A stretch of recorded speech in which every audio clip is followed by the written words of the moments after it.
On this week's episode of Sports Page, we sit down with the head coach of the Jennies golf team, catch up with the seniors, Mules, offensive linemen, and check out some highlights from last week's game. Stay tuned as we take a look at all things UCM sports.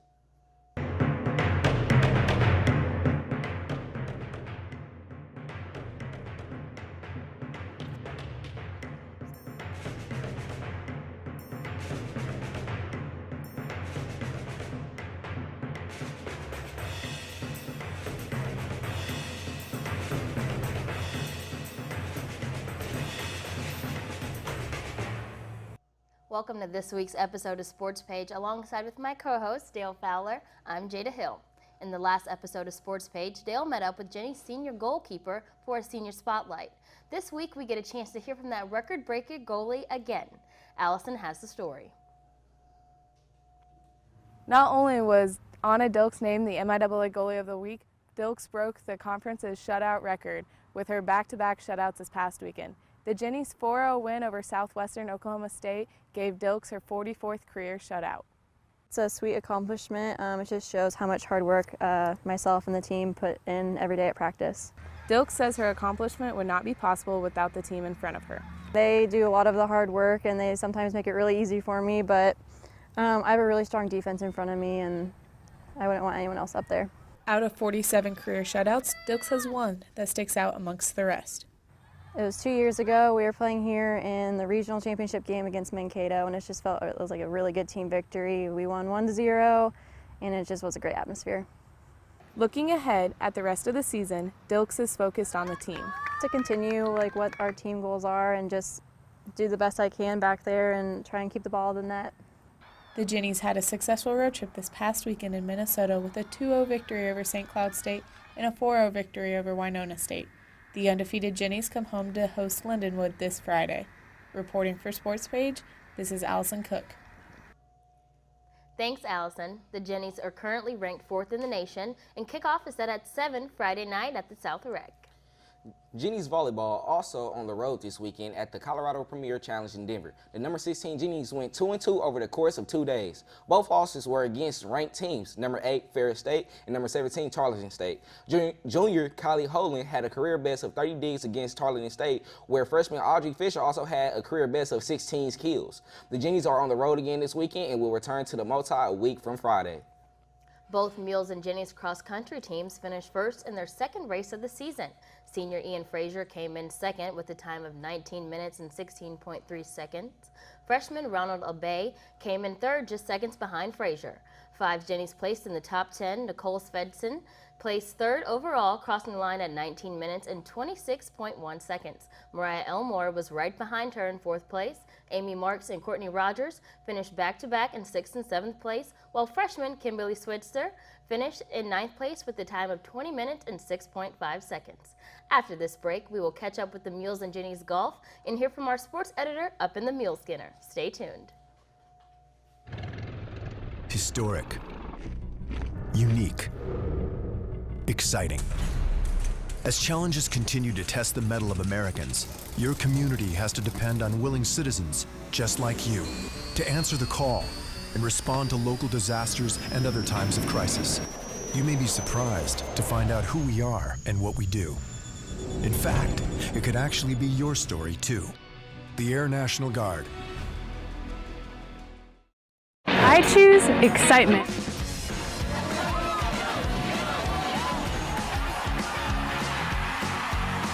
I choose to make a difference.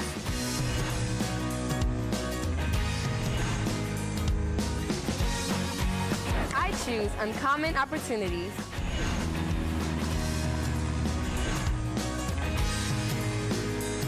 I choose Red to experience learning to a greater degree. Choose Red. Choose the University of Central Missouri. Live with a human for a while and you get to know a few things. Like, I know she's actually not a morning person. I know she does strange tricks for no treats. I know that water makes her howl like crazy. I even know how the floor stays so clean. She's quick. But the one thing I will never for the life of me know is how she gets so tiny and inside that box. Natalie, how do you get so tiny?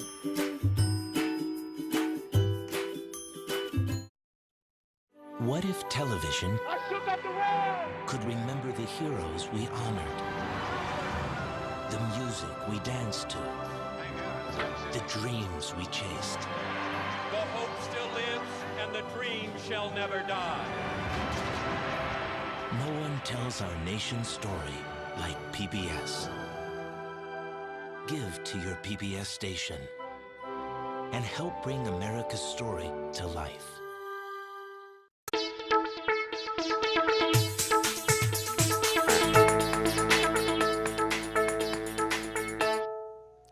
Welcome back. Mules Golf wrapped up the Central Missouri Invitational. As a team, the Mules finished 45 over par with the final score of 884 and placing 8th overall.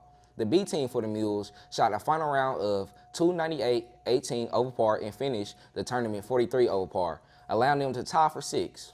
The team finished in 19th place at 90th over par. Samuel Perry finished 2 over par and landing him 4th place and making him the highest finisher for the Mules. Only 3 shots separate Shane Allen from Perry as he tied for 6th place. The Mules are back in action next Monday at the NSU Men's Golf Classic. Now for some Jennies golf. They opened up their season at the Central Region Fall Preview last week. Before we talk about their results, our own Will McLaughlin sat down with head coach for this week's Coach's Corner. Hey everyone, I'm Willie McLaughlin, Media Relations Liaison for SportsPage. Today I'm joined by Jenny's head golf coach, Chris Port. Coach, appreciate you having us here today. Glad to be here. So, right now coming into the season, the Jennies are preseason ranked 5th, coming off of their second appearance ever in the NCAA Central Super Regional last year. Your team finishes 8th there. They're a fairly young group, and as we were speaking earlier off camera, you said that this is more of an older group for you. How do you feel about this group coming into the season? I'm excited. I mean, I think this is the first year that we go into a year where I'm not expecting freshmen to make the contribution right away. You know, in the past 5 years, we've expected the incoming freshmen to help us get better. This year, we've got a group of veteran players coming back that I think have gotten better all summer. And it's the first, like I said, it's the first time we're not counting on freshmen to make a contribution right out of the box. And like you said, that team that's been getting better all summer, how do you feel the offseason has gone for your group up to this point? Doing well. I mean, we had a lot of kids have really good success in summer events this year, and that's important for us. I mean, if you're not maintaining your work habits over the summer, when you get here in the fall, it's going to be a problem. But I think all in all, everybody's worked pretty hard this summer, and based on the early rounds of qualifying, they've come in ready to play. Okay, now looking back at last season, you know, back-to-back appearances in the Central Super Regional for your girls team.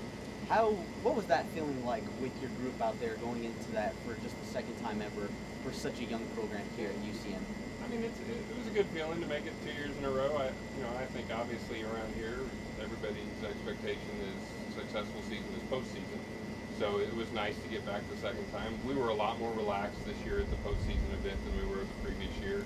And that obviously the experience of being there already kind of helped with the way we played this last regional. So, you know, it's an expectation for us every year now. I mean, that's what we do.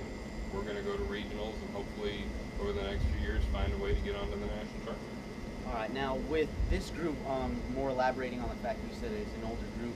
Last year, having to rely on some of your freshmen, Olivia Savosky, she comes in, wins MIAA Player of the Year, helps the team claim one of their first team titles and an individual title.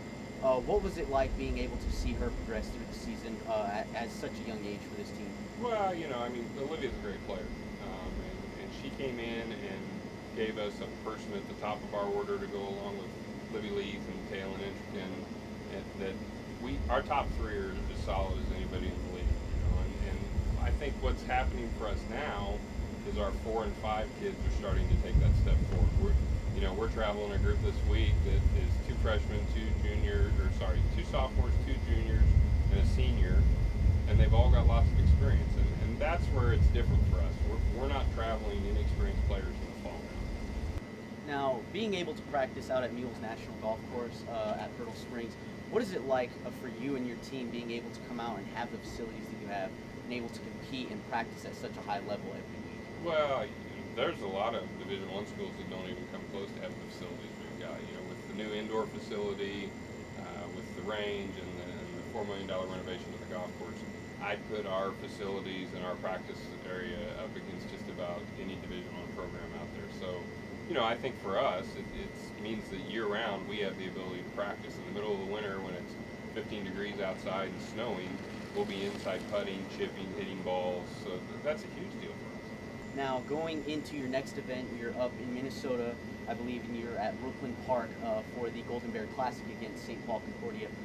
What is your mindset with this team going into just their second event in the fall? Well, we'll have another new kid in the lineup this week. Okay. Blake Beckey's going to play in our 5-hole this week. Blake's got a lot of experience. I think for the 4 players that are coming back in, they've got the first tournament under their belt. They're ready. We're playing solid golf, and it's just go up there. Let's see what we can do up there, and I would like to think that we can come out with a pretty good finish up there. All right, well, Coach, thank you for joining us today in this segment of Coach's Corner. Wish you the best of luck going forward in the fall and the remainder of the spring season. Thanks, Will. I appreciate it. Yeah, no problem. The Jennies finished in 8th place. Jake Werther up in the Mule Skinner has more for us on golf, football, and volleyball. Hello everybody, I'm Jacob Werther with your news and notes for the week up here in the Mule Skinner. It was a busy week for UCM athletics. Jennies Golf kicked off their season last week at the Central Region Fall Preview. The team shot .313 to finish 8th in the tournament. Olivia Sabaski led the team, shooting 9 over par to finish 16th. Taylor Entrick shot 11 over par to finish 24th. Elizabeth Leith finished 38th. Addison Grisham finished 54th, and Maggie Cole finished 85th. It was a rough night for Mules football as they traveled to Fort Hays, Kansas last Thursday night. They faced off against the Fort Hays Tigers and lost 36-5. It was the worst loss for Mules football under Coach Savoda, and the first time they haven't scored a touchdown in the game since 2011. In his second start as a starting quarterback for Mules football, Brooke Bowles completed 29 of 53 passes for 273 yards. But it wasn't the Mules passing game that hurt them this week, it was the rushing game. The Mules had over 200 yards on the ground the previous week, but this past week at Fort Hays, they had just 31 rushing yards. On the Tigers side of the ball, Jacob Mazzara completed just 18 of 31 pass attempts for 227 yards and 3 scores. The Mules come home this upcoming week for family weekend, and they'll face off against Missouri Western. Volleyball will head out to the Arkansas State crossover, and the women's soccer team will come home to play Lindenwood. I'm Jacob Werther, and this has been your news and notes for the week. Thanks, Jake. After this break, we will take a look at the highlights from the UCM vs. Fort Hays State football game last Thursday and hear from offensive lineman Chris Gomez. What if television could take us back in time, into the mind of a president? This is our summer, Mr. Greatness. And into the soul of a rebel. I still got the world! What if we could know how it feels to shoot for the stars, to witness the terrors of combat, and know the heartache of those left at home? And why can't TV remember the heroes we honored, the music we danced to, the dreams we chased? The hope still lives, and the dream shall never die. No one tells our nation's story like PBS. Give to your PBS station and help bring America's story to life, now and for generations to come. I choose red to blaze my own trail. I choose red to be with students and faculty who make me feel at home. I wanted a university with a big picture perspective. That's why I chose red. Why do you choose red? Choose red. Choose red. Choose the University of Central Missouri. Choose red. Can I do that? Is that allowed? Hey, Sarah. Oh my God, she's so cute. Been doing like I taught you. Love the new tattoo, Sarah. Dude, that's Sarah. The girl in the pink shirt. That's the girl I was telling you about. Theater 2 on your left. Hey, Sarah. What color underwear today? Hey, Sarah. So when are you going to post something new? Anything you post online, anyone can see. So think before you post.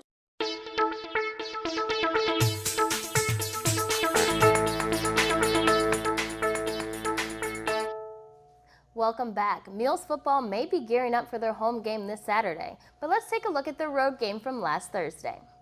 Mules football made the trip to Fort Hays, Kansas last weekend to take on the Tigers. Both teams came in off a season opener victory, so emotions were high. The Tigers came out quickly to set the tone as Kenneth Ahim had a 31-yard run in the end zone to put Hays up 7-0 after the first quarter. But the Mules defense recuperated in the second quarter, shaking things up a bit with a big stop from Cody Bell, and it didn't stop there. The lockdown defense continues as senior Montez Lattimore slings down Hays' running back, making them just short of a first down. Defense still going strong as Michael Tannehill makes sure Hays doesn't gain any more yards with an early hit quick in the second. The tone changes a little bit when Fort Hays' Harley Hazlitt slides in for a 1-yard run to put the Tigers up 14-0. And it didn't stop there, as later in the second, Mesra found Birchfield for a 4-yard pass for a 21-0 lead, which put some fire under the Mules to step up their offense. Bowles' pass to Carry-On Parker seems to give the Mules a little excitement to move the chains, giving them a hopeful first down. Mules come back offense as Brooke Bowles fires one to Jalen Zachary to give the Mules a first down, putting them in field goal range as Alex Langer comes out for a 34-yard field goal to put him on the board late in the second. And right after that, there was a big stop right there for De'Aaron Rose, trying to get this UCM Mules defense started off right. And then we have a pass from Bowles to Jalen Zachary, making it a short game, but the offense still trying to keep going. And right there, we have a pass to Seth Haybarrett, the tight end, who gets a pretty big gain, but gets stopped and gets out of bounds. And then we have a dump-off pass to the running back, Kobe Wilkerson, who tried to make something happen, but then he gets stopped. It was a good game for a first down. Then it continues from there. Then we have a pass right here to Zachary again. He juice off one defender, gets ahead, gets the first down, but it's still not enough for this UCM offense. Then we have another field goal for Alex Langer. He kicks a 21-yard field goal. And then right back at it, we have a 7-yard touchdown pass from Mesra to their wide receiver, Burberly. As they celebrating again, they're getting happy. And then we have a stop right there. It's a big stop for the defense right there, Michael Tannehill. And then he gets a fumble recovery, going back, gets off one defender, and it was a big one. That was a good one for defense, but it wasn't enough for this for the offense. And right here we have a 7-yard touchdown pass right back to Burberly, who ends off the game. It will be 35-6, and Fort Hays State takes away the victory. Well, in order to back bounce from that loss, the Mules must look towards their veteran players who have been in this position before. They have started 1-1 6 seasons out of the past 8. Allie Overstreet sits down with one of these veteran players for this week's Senior Spotlight. Hi, I'm Allie Overstreet with SportsPage, doing a senior spotlight with left guard Chris Gomez. Chris, how are you doing today? I'm doing great. How about you? I'm doing well. So, how do you think the team's momentum will be affected after last Thursday's win? I think our momentum is actually just going to keep rolling as the season goes on. I know our offense will be more explosive. We need to start clicking on all facets of the game. Our defense was strong, but our offense could pick it up, and once we do, it'll be a game changer for sure. What are your expectations for the rest of the season? Like I just said, I think we'll be like our momentum's just going to keep rolling. We got a tough first 5 games, and once we get through this week, you know, we'll see how we go from there. But we got to be 1-0 every week we play. What challenges do you predict for this Thursday's game on the road? It's first trip, you know, it's kind of a long trip, kind of out in nowhere, Kansas. But I think it'll be a fun trip. You know, away games are always more difficult because you're not at home. You don't have your as big of a support system. But I think we'll be strong when we get out there. So do you guys watch film of the other teams that you play? Oh yeah, we actually start watching film generally a little bit on the day after our game. We'll watch some of our game film, then we'll start watching them. Then as the week goes on, we'll watch clips, cut-ups of their blitzes or the offenses they run, stuff like that, try and get cues on their star players, I guess you could say, or read their blitzes, twists, all that stuff. So we watch a lot of film, and actually we have to take it upon ourselves a lot of times to watch even more film outside of our meetings. Okay, and so you're leaving tomorrow morning for the game too, so do you guys Yes. practice on their field as well, or do you it's just the trip time? Actually, no. What we're doing is we never go all the way on our first day of travel if we leave the day before. So tomorrow we're actually going to stop in Salina, and I'm assuming we'll probably get our Friday practice on either Kansas Wesleyan's field or one of the fields out there. And we'll do like our same practices we would here on the field for like Fridays, just our walkthrough, like just get up, get running, but we'll do it on someone else's field. And we don't actually, like I said, don't travel all the way to Fort Hays or to wherever we're traveling. So. Okay. What are your plans after college? So like with football and academics in mind, like are you gonna carry that on afterwards at all? I'm gonna try to. I'm a very sports-oriented individual, so I know for me personally, I would like to continue with football, whether it be playing. I mean, that's a long shot, but whether it be playing, coaching, just any type of aspect of like involving football, recruiting, all that stuff. So. Well, thank you, Chris. I'm Allie Overstreet for SportsPage, and I'll see you next time. Okay. Thanks, Allie and Chris. After this break, Jaden and I will discuss the key factors to the Chiefs' season opening win against the Patriots. Last Thursday night, stay tuned. I choose red for unlimited possibilities. I choose red because my family is less than an hour away, but I still get to be independent. I get to apply my classroom experience to my everyday life. That's why I chose red. Okay, that'll work. Why do you choose red? Choose red. Choose red. Choose the University of Central Missouri. Choose red. Kidding.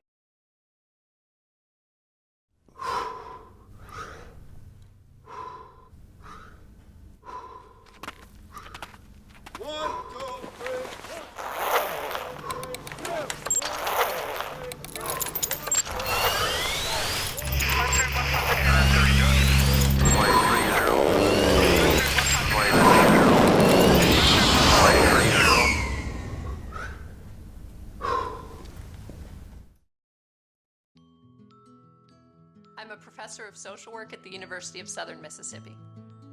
I love being a teacher. My students come from varied backgrounds. The majority of them have also been impacted by Hurricane Katrina. They bring a lot of their own experience into the classroom. When you're teaching students that have life experience, they really demand relevance. I use PBS to show my students some of the things that they will actually be encountering out in the field. They are engaged, they have comments and questions, we have great dialogues. PBS opens up a world that my students haven't seen before.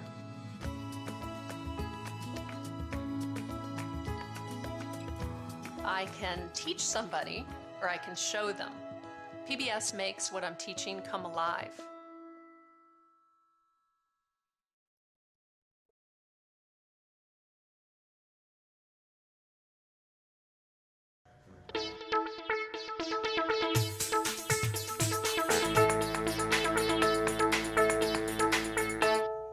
Welcome back to our new segment, Pro Talk, where we will discuss what pros are talking about.